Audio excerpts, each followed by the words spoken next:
what you think.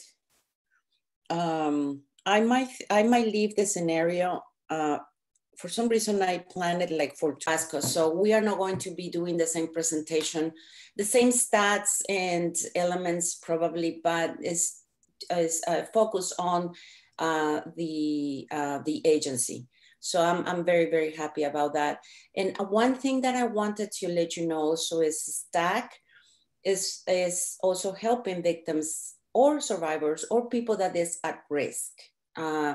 And as you know, and you will see that there are victims and or survivors of human trafficking everywhere, including the unhoused shelters. So that's who we are. Can we go to the next one? Slide, Bianca. So basically, human trafficking is a crime, and it is, you know, it's just like that. Just remember that. I don't know if any of you saw the news yesterday or the paper. There were 170, I don't know, probably more people that were arrested on for human trafficking crimes here in Tallahassee. This is not the first time. This is, it's sad that is happening in our community, but it is happening. It doesn't happen, you know, right there in big cities or in other countries. No, it's happening here. Human trafficking is growing really fast. It is along with guns and drugs. Why? Because people are profitable in the eyes of the traffickers. People make more money than guns and drugs because people can be resell and sell again. So unfortunately, that's what is happening. It's a human right violation and affects, and this is what it changed a little bit because nobody really knows exactly the amount of people in the whole world. But in United States, we have this 403,000 in United States. Yesterday in the paper, one of the prosecutors, Lorena Bueno, gave another data. However, this is, you know, what we know is a lot of things, a lot of cases are happening as we speak. And we are going to go to Florida. The next slide, please. Yes, so I want to point your attention to this little map of Florida. And if you guys can in the chat, tell me what you notice about the map, more specifically, what you notice about maybe the red, more hotter areas versus the blue, more sparse areas. I'm curious to see what pattern you guys may pick up based on where the red and orange dots are located. This is a map of Florida and trafficking identifications. You'll see that Florida is currently the number 3 in the nation for human trafficking. More sex trafficking cases than labor are usually identified, but we do like to draw attention to the fact that labor trafficking is very prominent in the country and in Florida, especially in more rural areas or where there's farms. All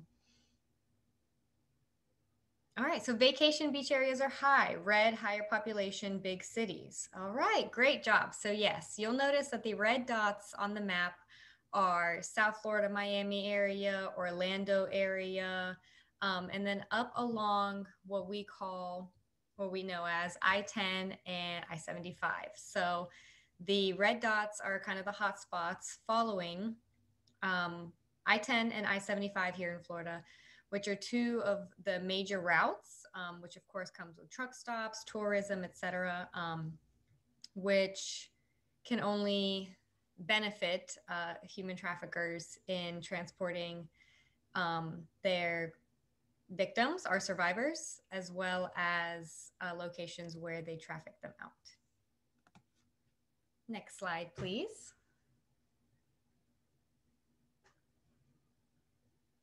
Thank you. All right. So the three elements of tracking, there are three elements of the trafficking definition. So it starts with the process. Trafficking is a process, either the recruiting, harboring, obtaining, or moving of a person using a means, which can be force, fraud, or coercion, for the end result, which is the purpose of trafficking the person. So involuntary servitude, slavery, the sex trade, or debt bondage. So we like to explain trafficking, the definition of trafficking in these three terms. It's a process, means, for an end. And I would like to point out, it's not noted on the slide, but very importantly, if you are working with or identifying a minor survivor of trafficking, so 18 and under, the means process, the means portion, step 2, force, fraud, or coercion, does not have to be proven for that minor to be considered a victim of trafficking. Because as we all know, under 18, they cannot consent regardless. So there does not need to be force, fraud, or coercion proven to deem a minor a survivor of trafficking. But for an adult, you do need to prove the process, the means, for the end, for the elements of trafficking. Thank you, Bianca. Next slide. Human trafficking defined. So these are the two types of human trafficking. A lot of times you'll hear people say the word human trafficking when really they're constantly only talking about sex trafficking. We would like to make sure that you all know there are two different types, sex trafficking and labor trafficking. Both are the recruiting, harboring, or transporting, providing, or obtaining of a person for different reasons. So for sex trafficking, you are obtaining, recruiting, harboring, transporting said person for a commercial sex act induced by force, fraud, or coercion, again, or in which the person is under age 18. You do not need the force, fraud, or coercion piece. For labor trafficking, you are recruiting, harboring, transporting, etc., a person for their labor or for their services, again, through the use of force, fraud, or coercion. And the purpose, of course, is for involuntary servitude, slavery, modern day slavery, debt bondage, etc. Thank you, Bianca. Next slide.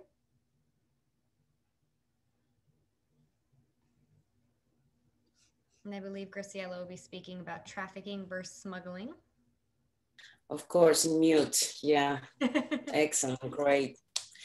Sorry, guys. We're going to be talking about trafficking versus smuggling. And it can become confusing, but I wanted to give you the elements for you to understand which one is which one.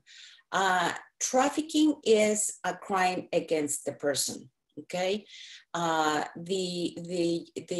trafficking is involuntary, as Christina was mentioning. If it is a minor, it doesn't matter if the minor is consenting or not. It will be involuntary, and it is exploitation based. And a lot of things that people don't realize, that it doesn't have to be border crossing. So it can be trafficking, either labor trafficking or sex trafficking in the area. It doesn't have to cross any border. It can be somebody that has been sex trafficked in the same place, in the same house, doesn't have to cross anything. And the commodity with trafficking is the person, as I was saying. There is the commodity in drugs is drugs, the guns are guns, the person it can be reselled. That's why it makes, unfortunately, a lot of money for the traffickers, which is terrible. The smuggling, on the other hand, it has to be some crossing the border, okay? Usually, at least in this country, most of them, I can't say 100%, but usually is voluntary. So the person is in another country, wanted to come to the United States and work. And so they pay somebody to have them smuggled. It is international border crossing.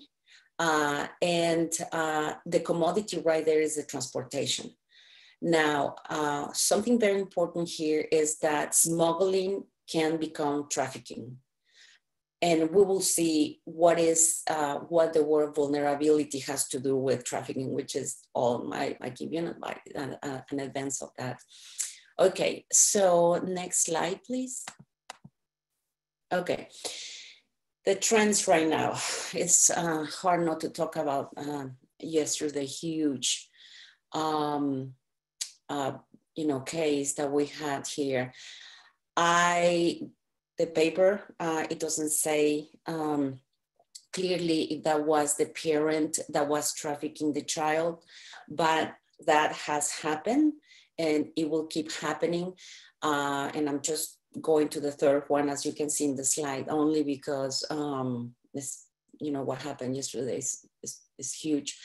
So then usually a parent or other members of families are sex trafficking children for drugs.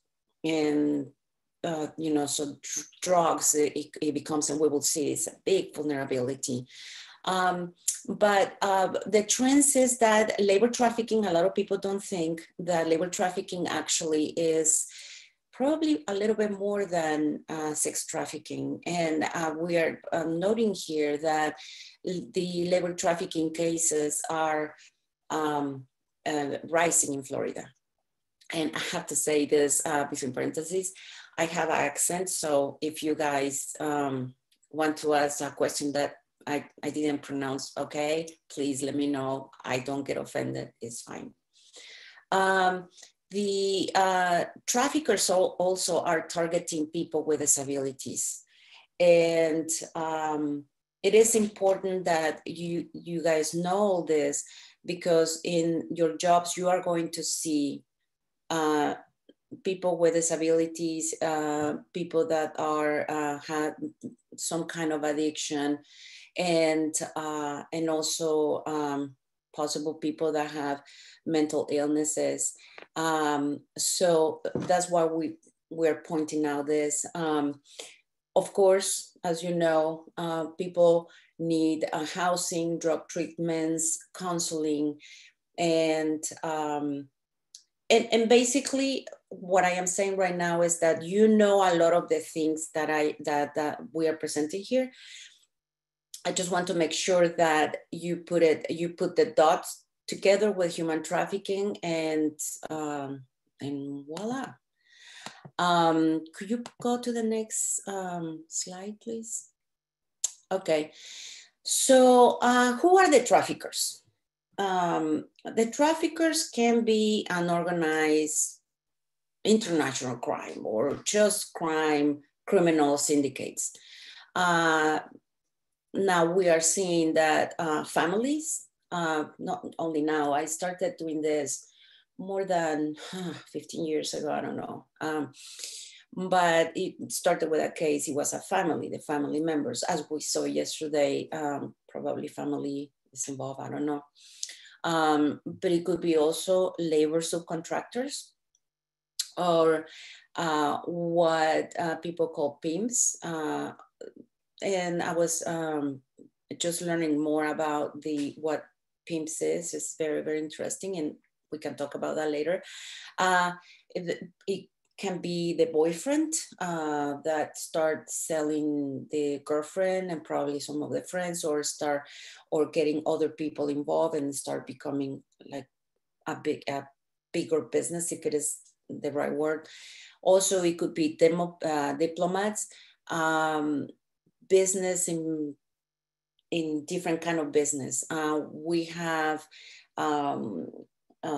nails parlors, we have restaurants, different kind of business, and also friends or neighbors find out about vulnerability. They know how to figure out about the vulnerabilities of the victim, and then they can also be traffickers. And the next slide will show you, Bianca, can you put the next slide, please?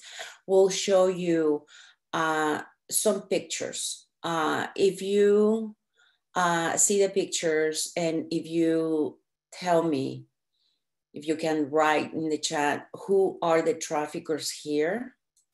It would be great, because my next point would be, I don't see anyone writing. But basically, probably you're thinking about all of them. Exactly, Kimberly, thank you. All of them. So we just saw it could be a neighbor, it could be, you know, an older person. And again, remember labor trafficking, the traffickers that are doing labor trafficking could be trafficking people that are older, elderly. As long as they are vulnerable, that's a problem. Can we go to the next slide? So we talk about who are the traffickers, who are the victims or people at risk. And we have been talking about vulnerability, and you see those red letters at the end of the slide, any vulnerable person. So substance use is a vulnerability. Foster kids, runaways, kids that were abused younger, unhoused youth, people that have mental concerns or are not completely unhoused, but they have a instability with housing, people in poverty, and of course, LGBTQI plus community. That's a big vulnerability. People who have had a big trauma. Yes, of course, Kimberly. Thank you. I don't know if everyone else can see the comments to everyone. Is that something that is happening? I hope everyone can see everyone else's comments. Okay. So, you know, if you want to add anything that we don't have in this slide, add it, because, you know, there are other vulnerabilities. Can we go to the next slide, please?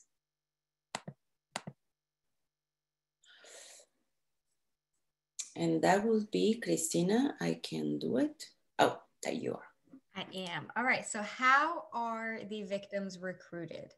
So we talked earlier in the three-step definition. They're recruited using force, fraud, and coercion. So force, of course, is going to be physical harm, sexual assault, physical restraint. But more often than not, what we see is fraud and coercion. So a big part of that is grooming. The process of grooming would be, you know, starting out as a friend, a really nice friend, moving on to a boyfriend or girlfriend, a partner, you know, buying you things, getting your hair and nails done, constantly providing for you, showing you attention. And especially for the vulnerable populations, you know, someone that may not have a stable home or not have a good friend circle, someone who's really going to want that attention and that care, is going to be more vulnerable and not notice that they're being groomed into a trafficking situation. So it starts, like I said, as a friend and then a boyfriend. And, you know, he may say, I want you to sleep with me and my friend. It's no big deal. And then I want you to sleep with just my friend and not me. And then it's couple friends this time, but you're doing it because you love me. It's really helping me out. I love you for doing this for me. And, you know, over time, next thing you know, they're being trafficked by their boyfriend or their pimp. Fraud could also be for labor trafficking. You could promise somebody, you know, a job. You're going to come to the United States and you're going to work in a hotel. You're going to make $20 an hour. It's going to be great. You know, you arrive here and you're working for no money or maybe $1 an hour, working ridiculous hours, you know, having to sleep where you work, etc. That's another example of that fraud piece. False promises of jobs. Online recruitment is, you know, especially in this day and age with the way technology is a big part of our world, especially right now with COVID and everything being done virtually, school being done virtually, social media being on the rise. Online recruitment is becoming bigger and bigger. Again, with this process of grooming, it's much easier for someone to find you online. to pose as somebody else even, and build that relationship with you without ever even meeting you face to face, and promise all kinds of things. I'll cash app you money to go get your nails done. And you're thinking it's, a boy your age, or, a boy a couple years older. And it could be, a recruiter behind the screen that's just grooming you into falling in love with them or forming a bond with them, which I'm sure you all know is Stockholm syndrome. That bond that you build, it's a trauma bond, essentially. We see it all the time with survivors. They I don't want to say in denial, but to them, that person was their boyfriend. They don't want to, admit that they were trafficked or recruited or groomed. They were my boyfriend. We're in a relationship. So it's just, yes, exactly. I don't know if you guys can see that, but Graciela said an unhealthy trauma bond is what ends up happening during this process of recruitment. Again, those with history of abuse are in an increased risk, and victims of sexual violence are more likely to be re-victimized, going back to the vulnerable populations and those who are at risk of trafficking. Next slide, please, Bianca. All right, physical indicators. So we often get asked, like, how can I tell that somebody is a victim of trafficking? So a few things you can look out for are some unusual occupational injuries, so injuries that may or may not make sense for the line of work that they're in, or something that should be a bigger deal than it is. Branding tattoos, RFID tags, of course. And a branding tattoo it's a little bit harder because it really can be anything. It's based per pimp or per, some might want their name, some might have a symbol. I know a survivor who has a few different ones, and, she said some of them look like just a tattoo anyone would walk into a shop and pick. But the difference was she was taken to the shop. She was told what to get. She had no choice. Rough language, of course, terms common to the sex industry. A lot of times you'll hear unpleasant, if you want to call it that, language. A lot of times you'll hear like top girl, bottom biatch is a word a lot of times used by pimp. They'll have like their number one girl who will essentially be the recruiter for the other females. If they're under 18 and involved in commercial sex industry, of course, a major red flag. We all know under 18, you cannot consent. And if you hear, someone under 18 talking about being involved in the commercial sex industry, you definitely want to check that out. If you see people dressed for the wrong season or the wrong situation, if it's the dead of winter, 40 degrees outside, and someone is dressed like it's summer outside, that might be a concern. And if you're coming across someone who's getting frequent sexually transmitted infections, frequent pregnancies, frequent abortions, you might want to, that might raise a concern for you, what's going on there, that they're getting so many different STIs, or, coming in for multiple abortions. Is something going on behind the scenes? Next slide, please, Bianca. Oh, I think you already did. Okay. So if they're accompanied, some more control indicators. Accompanied by a controlling person. If you are meeting with a person who has, they say their friend or their boyfriend with them, and that person is a little too controlling, either they're answering the questions for your client, or, hinting at your client what to say or what not to say. If they're interrupting or correcting the client, anytime the client goes to speak, they cut in and say, oh, I think you meant to say, or she was going to tell you this, or, I'm going to answer for her. I know her better than she knows herself. Definitely keep an eye on that. If your client is showing anxiety, fear, really poor eye contact, kind of not seeming like they don't want to look at you, they don't want to talk to you. If they're constantly looking at who they're with as if they're looking for approval, before they speak. If they're on their phone, constantly texting or calling, or it looks like they might have someone, called in on the phone that might be listening in. If they're being hypervigilant, Definitely something to keep an eye on. And if they don't have any proper identification, so if they say, oh, I lost my ID, or my boyfriend's holding it for me, I don't have a wallet, I don't have a purse. Okay, well, what about your birth certificate? Oh yeah, he's holding that for me too. He just holds them all for me because, he thinks I'll lose them.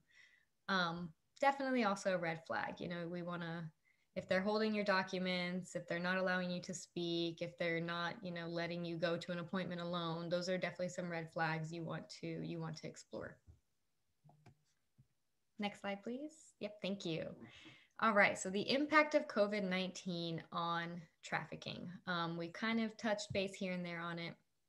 There has been decreased reporting because of the isolation, and the incidences have increased. Of course, with COVID, there's a big push to social distance, quarantine, limit going outside, limit meeting with groups of people, work from home, order in, all of these things. So a victim is probably not going to have that much of an option to go and report, because usually you might at least get to go to a restaurant where you might be able to get out, or to an appointment. That's not happening right now. Everyone's ordering in, or virtual appointments, where for a victim with a trafficker, a virtual appointment, they could be sitting right here next to me and you wouldn't even know it. If I was speaking, with Graciela on a medical call right now, he could be right here next to me, and she would never know. Social isolation magnifies the risk and reduces the support. There's barriers to law enforcement and victim advocates in courts. Again, right now, it is extremely hard to, meet with anybody in public, in person. Again, kind of limiting. Of course, you can always call 911, but it's like, what happens after that? Some people can't even call 911. They have to physically get out and get somewhere in order to get away from their situation. Economic impact, of course, greater for women, minorities, and under-resourced populations. Huge surge of unemployment. We all know in March and April, when this all started, huge surge of furloughs, huge surge of people being laid off. That leads to people being evicted or displaced from their home, not being able to pay their bills because they're not getting income. Even if you're on unemployment, it was taking months. Some people still haven't received any unemployment and their bills are just piling up. The moratorium is over, so people are starting to get evicted. That's going to put you in, some desperate places. And especially if you're a vulnerable population, it's going to put you more at risk of being trafficked into a situation. Limited access to healthcare and schools were frequently identified. So schools virtual. A lot of people are not going to schools. And even if there's a choice, you might not be allowed to choose to go in person. You might be told you're doing it virtually. Healthcare, still a lot of places not taking appointments unless emergencies. A lot of them are doing the appointments over the phone, which is a lot of times healthcare is the one place where a doctor can say, I'm speaking to the patient alone. You are not allowed to be in the room. And a lot of times that's a victim's chance to say, I need help. And again, if you're doing it virtually, the trafficker could be sitting right here, on the bed in my room, and you would never know. And I wouldn't have that chance to tell you unless, like I would if I was in your office speaking to you alone. Next slide, Graciela.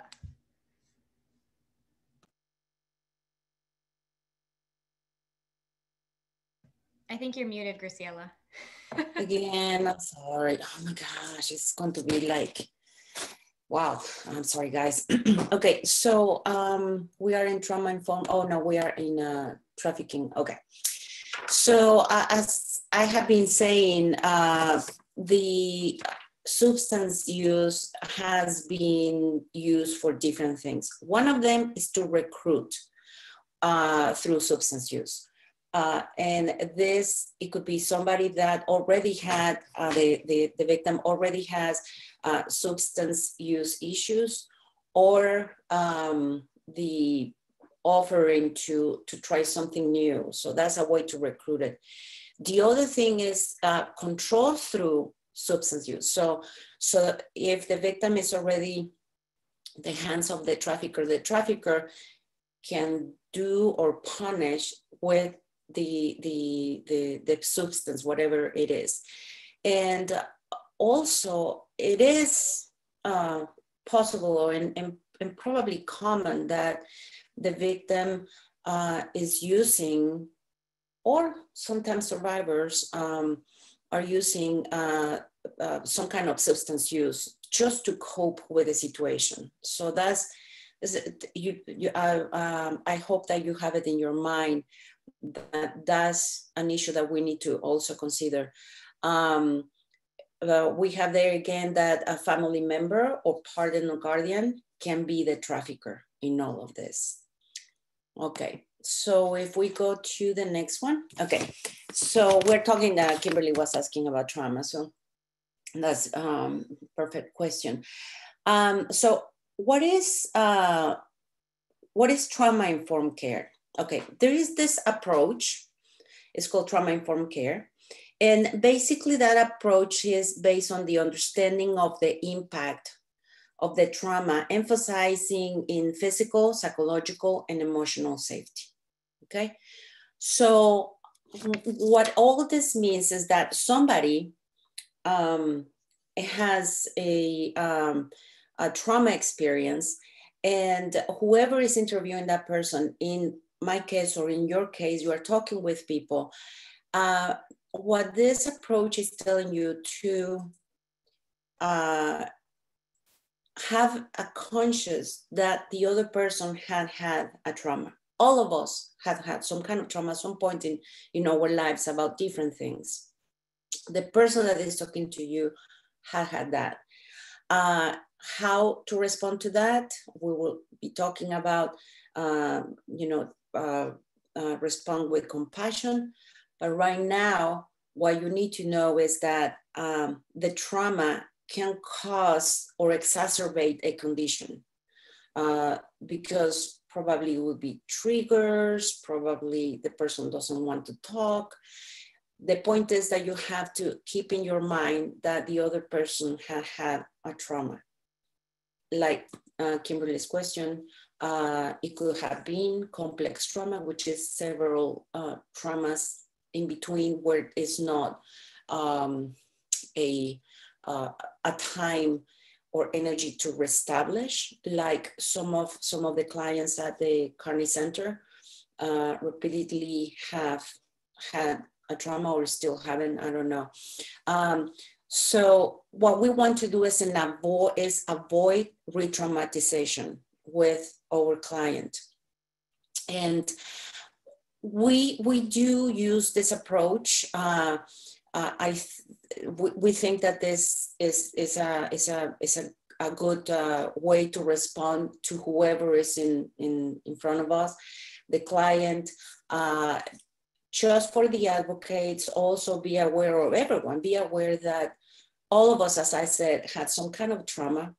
So it would be really beneficial for you and your client to realize what are your own triggers, what are your own things, and try to resolve it. Because when you are with somebody else trying to give information or help the person in front of you, you don't want to be triggered yourself and re-traumatize the person in front of you because all this circle. So just for you, as an advocate, remember that you had also traumas. Try to acknowledge them and find a way to channelize that. And remember the other person in front of you had some kind of trauma. And we want to make a plan with a person that include the self-determination. Next slide, please. Okay, so as Christina was saying, try to get your client alone. I don't know what is the right now at the Carney Center. I think they have, or they are trying to have 35 people at this itself center. I don't know. It seems that there are different locations where you are seeing clients or if you are seeing by Zoom, but definitely if you can talk to the client by him or herself. It is very important. It could be a trafficker actually on the phone. I mean, that's one of the things that we said, make sure that the phones are off because the trafficker could be listening possible. So always at least try to do it by themselves with only the client. And probably you have your own rules and procedures about confidentiality. It is actually, it's really good advice to keep reassuring that whatever they are saying, except we're going to be talking about that, the mandatory calls, that this is confidential. For example, in some cultures, if you have somebody that is coming from Mexico or South America, Central America, South America, they might think that you are involved with the government and therefore with the police, therefore with the immigration, or I don't know. So then, you know, just making sure that they understand who you are and reassuring that this is confidential. And as probably one of your procedures said, do not put pressure. I know that you have a timeline. I know it is hard. However, if you put pressure, you might not get the answer that you want, which is the honest and in a day or timely answer. It doesn't work. It is just putting pressure on anyone doesn't work. And I think it's really good advice, and probably you guys are already doing that. Very likely you guys are doing that. Make the client feel in control. I even do it where do you want to sit? If you have the option, do you want the door closed or open? From the beginning, the interactions that you're going to have are going to be less, I am here and you're here. It's just more collaboration with the client. And that's exactly what we want to do. You know, make a plan with both of us and all that. So let's see. I think we are going to the next slide. Yes. Okay. So, and again, I am pretty sure that you guys already know this. Just to make sure that we go over at least as fast as we can, the perspective of a victim and probably survivor too, is that they probably haven't slept what they used to sleep in the past, or constantly or calmly. Probably they have fears. Probably they are ashamed, either what they are being forced to do or what they have done. We don't know. It would be language barriers. And I know that we have had that at the Carney Center where I used to go there, which I kind of miss. It could be another language. It could be even sign language that is a barrier. Like I was saying, there are some people not only that are coming from another countries, but coming from here, there's some distrust about authorities for many, many reasons. If it is somebody from another country, it might also be a fear of deportation. So that's some of the feelings that the victims or survivors might have. Now, it's very important for the advocates, and give me just 1 minute to explain this. Sometimes we find a victim of human trafficking. It could be labor trafficking or sex trafficking, where they don't know or they haven't acknowledged that they are in that situation, okay? So they think that they are, like Christine example, they think that they are with a boyfriend and they're going to have, be together for a long time, forever, whatever, I don't know. And then this boyfriend is making them do things, kind of like, manipulating them to do things that this person doesn't want to do. So if you, in that lapse, if you talk to this person in the middle of that lapse and says, hey, we know people that have been in your situation and actually was something that they were in a way manipulated, or it's not your case, possible, but I just wanted to make sure that you know. If this, the answer of this question would say, no, no, it's not me, of course. Another situation could be, no, it's no, I am working in this house because they are looking, you know, they are providing things for me, for my family. So no. So it could be fear that is not saying that this a victim. And actually, usually victims don't say we're a victims. They don't know. So and this reaction is because there are fears, there are threats of retaliation, of somehow of some type of threat. As I said, they don't identify as a victim, or for the unhealthy bond called Stockholm syndrome that Christina was explaining. So at that moment is what, I hate that word, rescue. At that moment is when the victims are not ready to be rescued. No, nobody's rescued, but they are not ready to realize the situation where they are and accept the possible help that they can have. So hopefully that helps. If you have any questions, write it down as soon as you can. So if we go to the next slide. Okay, that would be Christina. Yes. All right. So talking about screening tools for trafficking.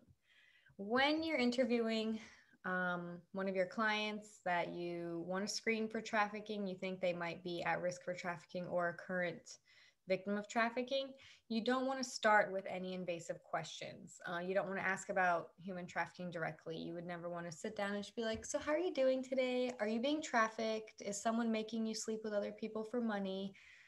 Coming into it like that is not going to go very well for you.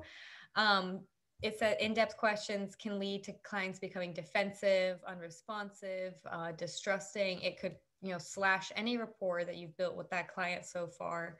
And if you're meeting for the first time, you're probably ruining your chances of building any kind of rapport. You want to kind of ask more broad, general questions to kind of narrow your way down into it. Just, maybe about their job, what are they doing for income, where are they currently living or staying if they're homeless and not at the Carney Center. Who do they usually hang out with? Excuse me. There are also some really good screening tools out there for screening someone as a survivor of trafficking. The National Human Trafficking Hotline has one. HHS has one. If anybody wants, those links to those, definitely you can email us afterwards and we'll make sure to get them to you. But basically to say, when you're screening for trafficking, you want to do it very carefully, tread lightly, and don't just go straight for the point. Next slide, please, Bianca. Thank you. So some red flags, some things to pick up on when interviewing or talking to someone. We talked about a few of these already. If they have an inconsistent story when you're talking with them, or if it seems very scripted, if it seems like they're just repeating something they've memorized or been told to say, it's going to be a major red flag. Excuse me, goodness.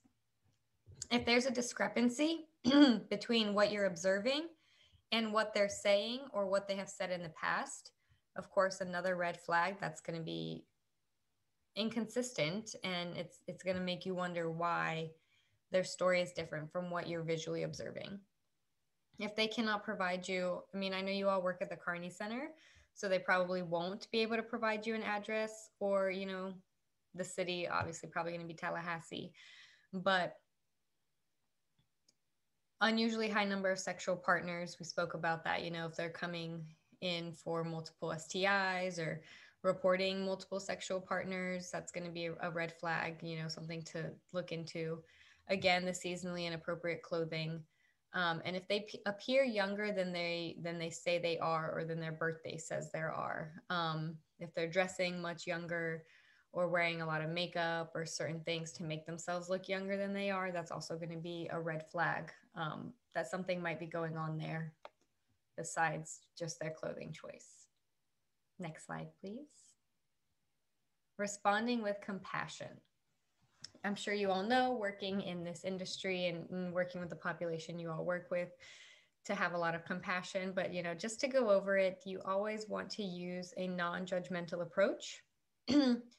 It's something a lot of people have a hard time with, because we all have our own biases. We all grew up around stereotypes.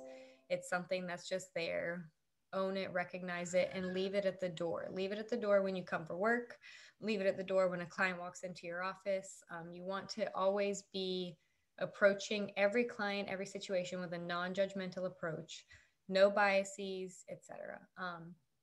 Make sure you're truthful with your clients in order to have them be truthful with you. Don't lie to your clients. Don't make false promises. Don't say things that you can't 100% follow through on, because it's going to ruin that rapport and that relationship you're building with your client. If your client does not speak English or does not speak English very well and needs an interpreter or a translator, please make sure that you use a trusted and reliable source. Don't ask their friend that's with them to translate. Don't ask someone else in the Carney Center that speaks the same language to translate. You want to use a non-biased, third-party, trusted, reliable interpreter. Because for things like trafficking, they could say, the interpreter could say whatever they want, and you're never going to know if they're trying to cover, if they are the trafficker, or if there's someone else being trafficked working with the trafficker. They're not gonna translate what the client is saying, if the client even chooses to say it at all, knowing that their trafficker is the one providing interpretation. So make sure to use a reliable, third-party, trusted interpreter when meeting with your clients. Christina, can I kind of include something? Yeah, of course. Go ahead. I just thought. Okay, about biases. I wanted to tell you that is, to me, a very important issue, because all of us have them, had them, and it's not, just be aware. I challenge everyone to keep pursuing into ourselves. I think that the biases is a kind of dynamic where it has to be changing with time and as much as we go as a society. So if you already, are conscious about your biases, good. Things are changing so much. We need to keep challenging ourselves of, is it a bias or not? And keep, I guess I wanted to make sure that everyone is, challenging ourselves to keep doing, is this a bias or not? Or just that. Thank you, Christina. Mm-hmm. And the last point here, remember that your client may not be aware of their rights. So make sure you have a process of informing all of your clients what their rights are regarding, anything that they might be concerned about, immigration, trafficking, etc. The client may be not speaking or not talking about certain things because they're not aware of their rights. They're not aware of, what might be available to them, what type of assistance might be available to them. So make sure that you're informing all of your clients, whether you suspect trafficking or not. In one way or another, you want to make sure you're informing people of their rights regarding different situations, because it might make that person more comfortable and more willing to open up about what's happening to them. Next slide, please. Graciela, did you want to do this now, or yeah, definitely. I think we have time. Yeah. So I want everyone to read this scenario. I will give you a couple minutes. And basically, I want your feedback, your opinion about the following questions, which are, and I'm going to put them on the screen as soon as I give you a couple minutes to read this. Okay, so I give you a couple minutes.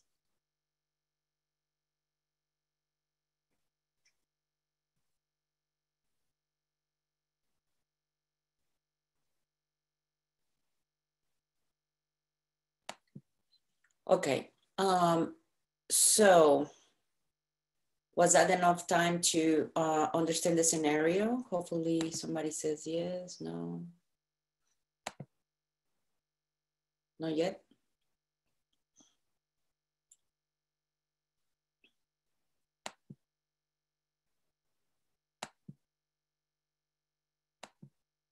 Did you guys finish with the scenario? Yes, okay, perfect. Thank you, Megan. Thank you, Kristen. Okay, if we go to the next slide, Bianca, these ones are some questions that I want to discuss with you. If you can write in the chat the answer or what you think is the answer of the first question, which is, what are the vulnerabilities of the person presenting? What do you think are the vulnerabilities? Can you put back the scenario, Bianca, just in case? We're going to go question by question. I'm sorry? I was just going to say the same thing. If she could go back to the scenario, I think that'd be good. Yeah. Awesome. Okay. So what do you think are the vulnerabilities of this person?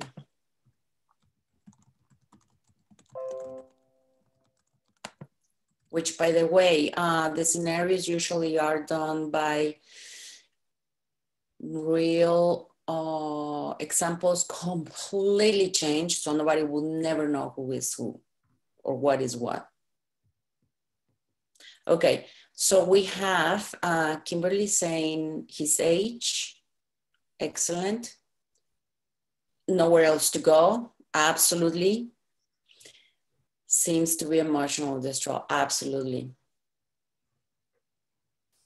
Okay. Thank you, Christina. No support system. Absolutely. Young, experiencing housing instability. Excellent. Unstable housing. Yes. Great answers. Anything else? There is something really, really important in that scenario that people are missing, I think. Yes, Madeline. Good yes. job. Yes, good job. Okay, so what does that mean that he's a minority? What other things are in there besides Native American? Any other answers?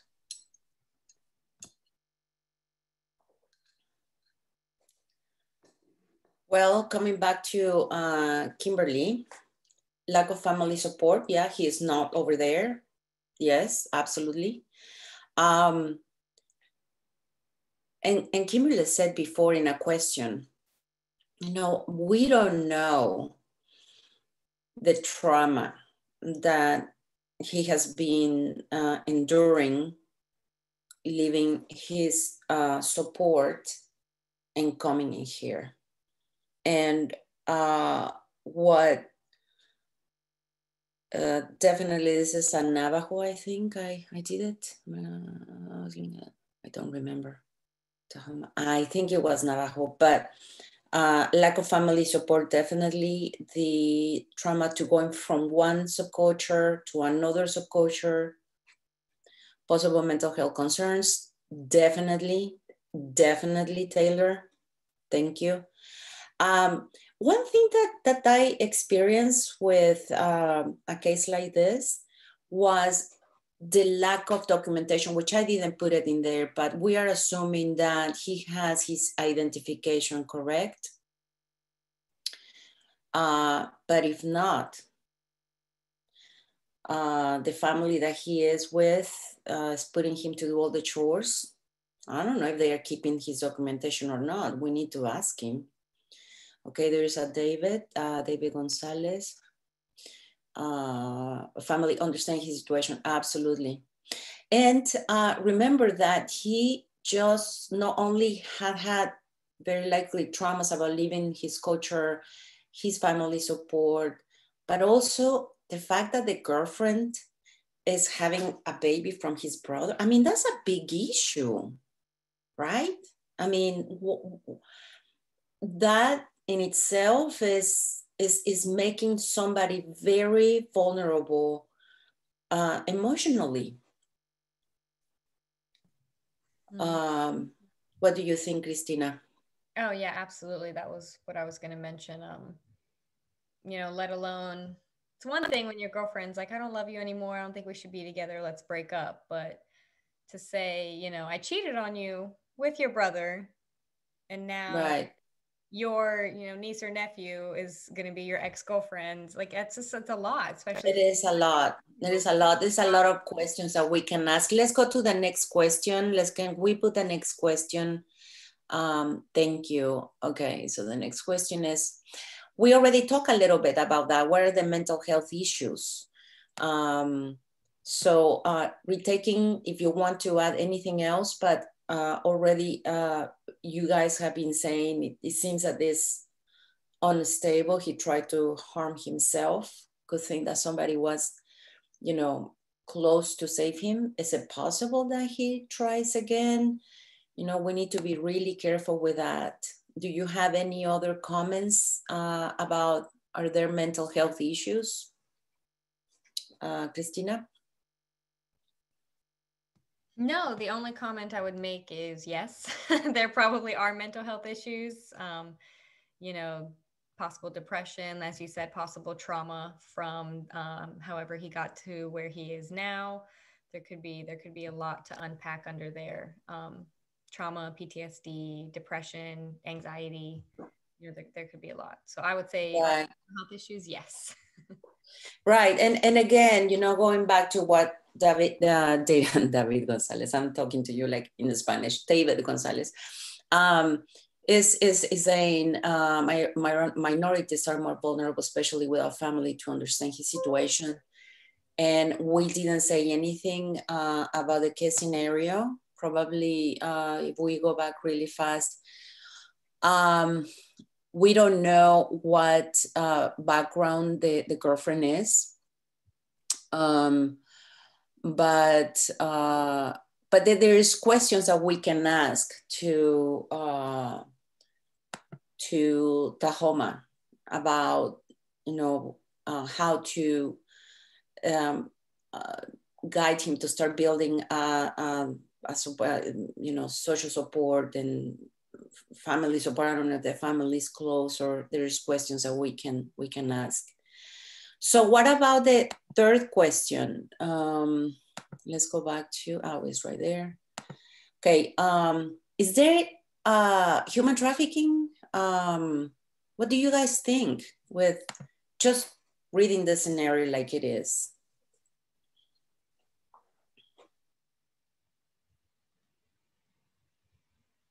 Which is kind of tied with the four questions.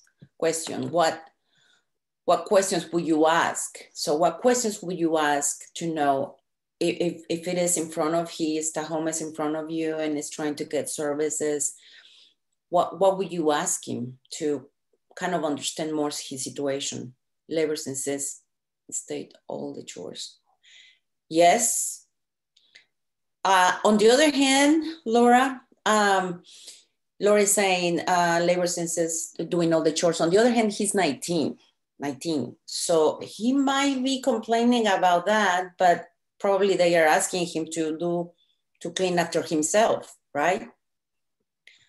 Kimberly, definitely a power dynamic issue. Oh, I wish that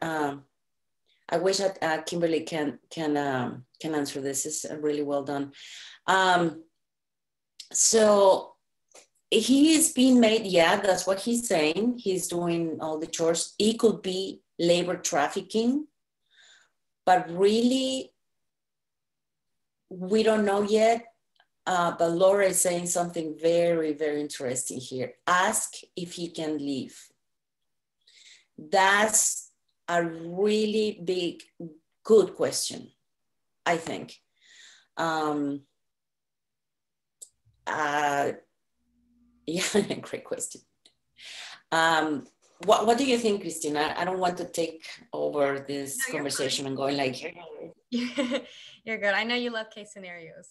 I think that's definitely the number one question. Are you allowed to leave the home? I think another one would be like more context. So are you being told you have to do all of the chores in order to be able to live here? Or are you being asked, you need to please help out more? You know, or is it you have to do these chores or you cannot have food, you cannot sleep here, you cannot, you know, I think just some of those questions to get more context, you know, are you allowed to leave and go to work to make money? No. Are they paying you to do some chores? No. You know, so who provides your food? They do, but only if I clean. Things like that, that might, you know, seem like basic questions. You know, how do you get your groceries? How do you go to the store? How do you, you know, do this? Might leave the door open for an answer as such as, you know, they make my food if I clean, or they'll take me to the store and buy my food, but I have to do this. What kind of help you figure out if it's, you know, a teenager living with a family he doesn't really want to be living with because of the nature of the pregnancy, and he's just complaining, versus, you know, he's being forced to essentially be a slave for this family. You know, it could go either way. And remember that labor trafficking is not only received, like Christina was saying, not only received, you know, is that I'm going to force you to do this in exchange of the services. That's usually labor trafficking at the beginning feels and sounds like somebody's paying you and is telling you, yeah, you're going to be doing this for this amount of money. But then at the end of the week, I get that back because you are, you know, you're being housing or I have all the meals and, you know, so then basically it looks like a fair transaction at the beginning, but later on people start realizing this is not fair because I will never going to end up paying. The quotes are extremely big being, for example, a nanny in a house, the owners of the house have her paperwork and said, I know your family, if you leave, I'm going to let them know that you are sleeping with the neighbors, and who knows, all these things, that's all that this is labor trafficking. We don't know really with this information that we have in this scenario, but definitely we have other questions to ask, and that if you can leave. Also, you know, which one, Christina, can you get visitors? That's another thing, because you know, if you are being enslaved for that family, very likely you won't get any friends coming over or have them for dinner. And you know, in a few words, I would like to just tell you there's questions to ask. We might never know.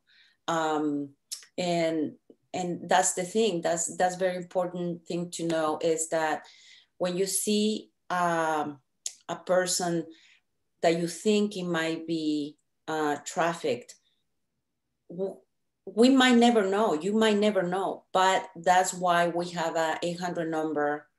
That's why you have us. We can always talk about it and see what are the options for that situation. Because it's not always clear. Actually, most of the time it's not clear who's trafficked, who's not. So that was a great job, guys. Thank you so much.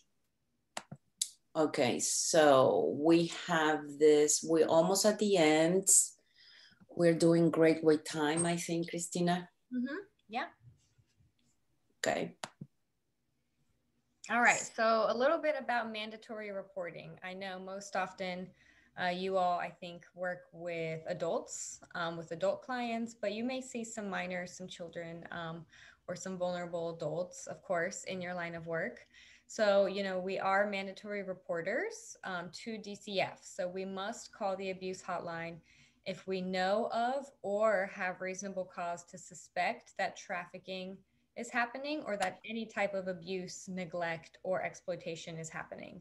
Of course, of a child, of a minor, but also of a vulnerable adult. So, a vulnerable adult, anyone with a disability or, elder age. Um, if you suspect trafficking, you definitely want to call the abuse hotline. It's anonymous when you make a report, and you want to specifically say the words that you suspect human trafficking, because that will send your report to a different direction down their little system, because they have investigators that are trained to investigate human trafficking or potential human trafficking cases. So when you make the call, and you're saying, this is what's happening, this is my information, this is the situation, please make sure to say, even you might not know the trafficking is happening, you can say, I suspect that there's human trafficking happening or involved. Make sure to say those words, because they will know what investigator to send it to. And I saw really quickly from Laura, yes, absolutely, every adult in Florida is a mandatory reporter. So not just us, because we're social workers or in the social services field, but in Florida, yes, every adult is a mandatory reporter of abuse, neglect, or exploitation. Thank you, Laura, for that very important part. The phone number is right there, 800-96-ABUSE, so 800-962-2873. Save it in your phone, memorize it. Just know that whenever you are suspecting abuse, neglect, or exploitation, sexual exploitation, labor exploitation, make sure to call and report and mention that you're suspecting it's trafficking. And Kimberly, yes, I believe it is being recorded. I'll let Bianca speak to whether or not she'll be sending it out or posting it, or I don't know how that's going to be handled. I just know that we have the, for everyone to know, we have past recordings and trainings we usually do a third Friday of the month training. Every third Friday of the month, STAC does that along with IRC. And you can go to our website, which is in the next slide, I think, or it was in the other one. It is. Yeah, it's in the next slide. So you can see it, and definitely, the slides, we don't have any problem sharing it. So, and again, probably some of you, I don't know if you are interns or anything. Again, if you need a training for your organization or institution, we can always do it. I can keep talking about this for the rest of the week. So, it's okay. We are almost at the end, Christina. Mm-hmm. You want to add anything else, or anyone has any questions? Yeah, here is our information. This is the Survive and Thrive Advocacy website. As Graciela was saying, they have recordings and slides of past presentations and trainings done. There also is an event calendar. So all STAC trainings and trainings that STAC and IRC collaborate on, all events will be in that events calendar. So you can just click and register right there on the website. It is, I think it either is or is in the process of being translated into multiple different languages and being ADA accessible. It's a wonderful website. I know Bianca's been working very hard on it, so please check it out. Graciela's phone number is right there, as is my work cell phone. Please feel free to save it, call or text us if you ever need some technical assistance. If you're, dealing with someone, working with a client who you're just not sure, you want to kind of talk it out with someone, see if it might be trafficking, see what you might want to ask them next time you see them, how to report, where to report, or if you have a client, how to refer them to us, to our program for case management services. Definitely give us a call. We're more than happy to speak with you. I know that Graciela, prior to COVID was coming to the Carney Center pretty often. I'm sure she'll pick that up once COVID is gone, but right now it's kind of on the rise again. So that might be a little bit of time before that happens. One thing that I want to mention, guys, is that our services are for, of course, victim survivor, somebody that went through this 5 years ago, 10 years ago, and is a survivor in these services. That's we are here, and stack for also people at risk. One thing that is important, and we didn't mention it during the this presentation, and I would say like conversation. Everyone was really, really nice, answering and all that. I feel like it was more conversation. But the traffickers are dangerous. And if you are working at the Carney Center or a place where you feel it's that they're trafficked people, it might be traffickers around. So, and we work with and for the victims. I want to make sure that we're not interested in getting the other part of reporting anything, any traffic or anything. Is we don't want to put you in danger. We don't want us to be in danger. We want to help the survivors. That is all. Anything else? Slide. I was just going to mention the resources, Bianca. Mm-hmm. I think it's on there. Yeah, it's the next one, Bianca. Yeah. So just since this will be available to you all, or if you want to write it down or take a screenshot really quickly. Wow, I lost my words. A screening tool, the adult human trafficking screening tool we mentioned earlier is right there, the one from HHS. You can also, I believe, literally type in HHS human trafficking screening tool into Google and it'll come up. The HHS website has a wonderful amount of resources. So there's, their link there. Project Reach for mental health, another great resource. And of course, the National Human Trafficking Resource Center. Probably should have mentioned it earlier, so apologies, but 888-3737-888 is the National Human Trafficking Hotline phone number. So anyone who calls that number, whether it be a survivor or someone calling on behalf of a survivor just trying to locate some resources, you can, say where you are and they will see what partners, who partners with the National Trafficking Hotline to serve in that area. Both STAC and IRC are part of the National Human Trafficking Hotline. We work together. So either way, it's going to come to us if you're in the Tallahassee and surrounding areas. But also, like, if you have a client and they're like, I am a survivor, I have family in Texas, and I want to get there.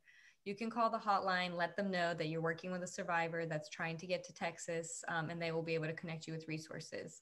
And then the STAC directory is also at the Survive and Thrive Advocacy website. I believe it's in the process of being updated. They do a really good job of keeping it up to date so that it's current contacts, current emails, current websites. But it's a wonderful, wonderful directory of all kinds of resources in Tallahassee in the North Florida area. So please make sure to check that out. Or if you have any resources you think might be nice to add to our directory, definitely let us know. So I just wanted to throw that out there. And then the last slide is, again, just our emails, names, and phone numbers. So you guys can write those down, and we welcome any and all questions. We would love to answer them. I know we have about 10 minutes left before we have to end the call. So if anyone has any questions for Graciela or I or Bianca, please throw them in the chat.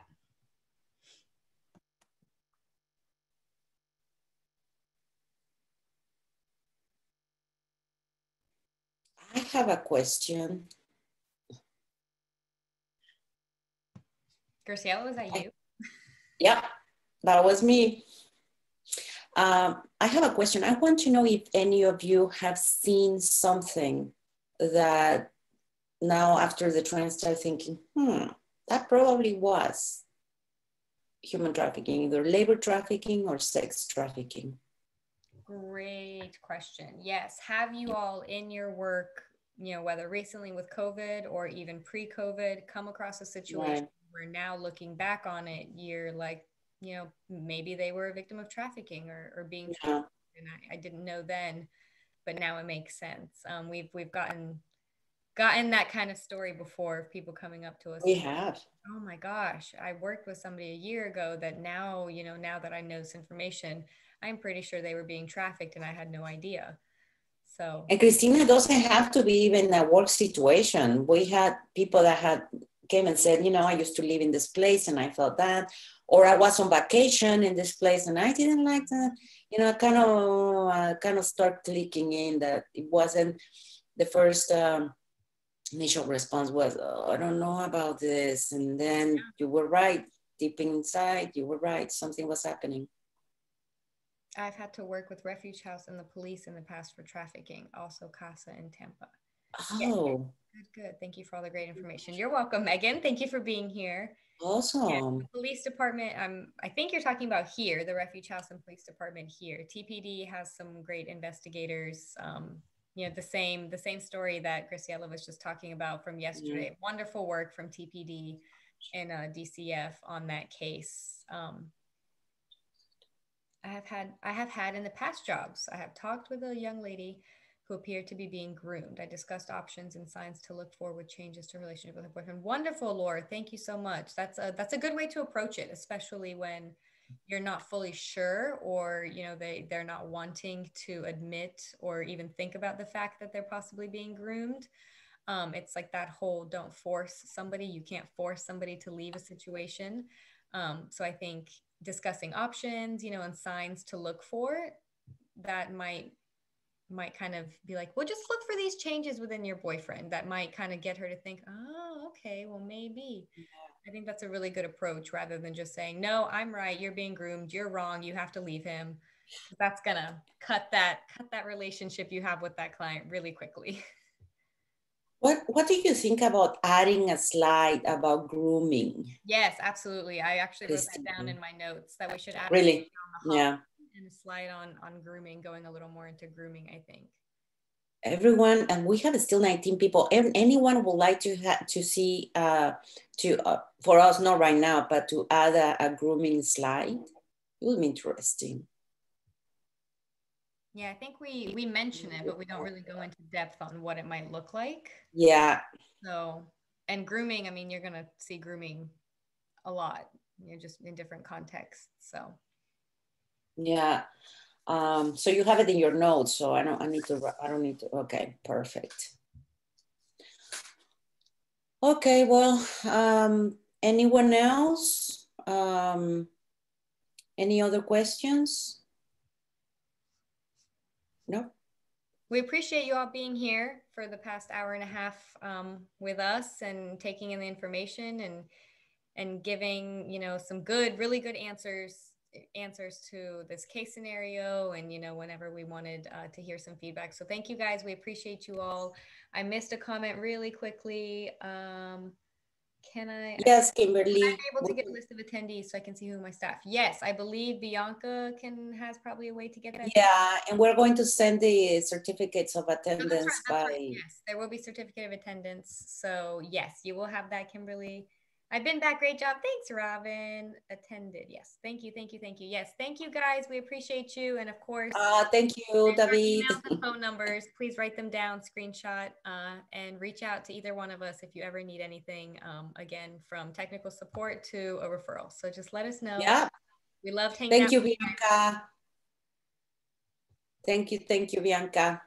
Have a great day. Yes. Thank you, Bianca, for doing such a great job. Bye. See you See you in a couple minutes, Christina.